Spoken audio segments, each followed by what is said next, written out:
Good morning friends, how are you. आज हम पढ़ेंगे संख्या पद्धति।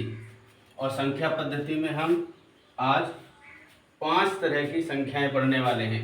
पहली है प्राकृत संख्या। प्राकृत संख्या को हम प्राकृतिक संख्या या नेचुरल नंबर्स भी बोलते हैं।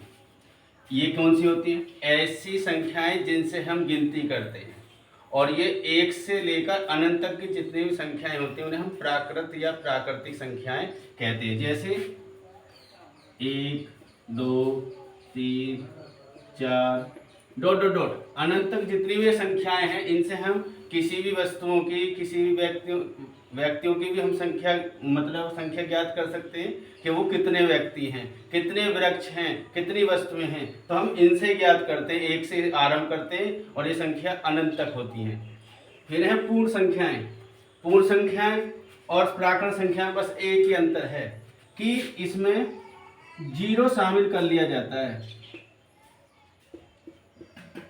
इसमें 0 शामिल कर लिया जाता है बस। तो इन्हें हम पूर्ण संख्याओं के अंतर्गत रखते हैं। दोनों में बस 0 का ही डिफरेंस है, इसमें 0 शामिल कर लिया जाता है। फिर है सम संख्याएं। सम संख्याएं किन्हें कहते हैं? ऐसी संख्याएं जो 2 से विभाजित हो जाएं, या ऐसी संख्याएं जो जिसमें 2 का भाग चला जाए पूरी बार, उनको हम सम संख्याएं कहते हैं। जैसे 2 हुआ, 4, 6, 8, 10। ये भी अनंत होती है, ये भी अनंत होती है, ये भी अनंत होती हैं, अनंत तक होती हैं। इनकी कोई निश्चित सीमा नहीं है। फिर है विषम संख्याएं। विषम संख्याएं वो होती हैं जो 2 से पूरी बार विभाजित ना हो, यानी हम 2 का भाग दें और उसमें शेषफल बच जाए तो समझ लो वो विषम संख्याएं हैं। इनके बीच में जो रह गई हैं संख्याएं, वो ही विषम संख्याएं होती है। जैसे 1 रह गया इनके बीच में, 3, 5, 7, 9, 11। इस तरह से ये विषम संख्याएं हैं। फिर बची अभाज्य संख्याएं। ये अभाज्य संख्याएं बहुत काम आती हैं, क्योंकि जब हम अभाज्य गुणनखंड करते हैं वहाँ पर बहुत काम आती है, या हम लेस से या में से निकालते हैं वहाँ पर भी काम आती है।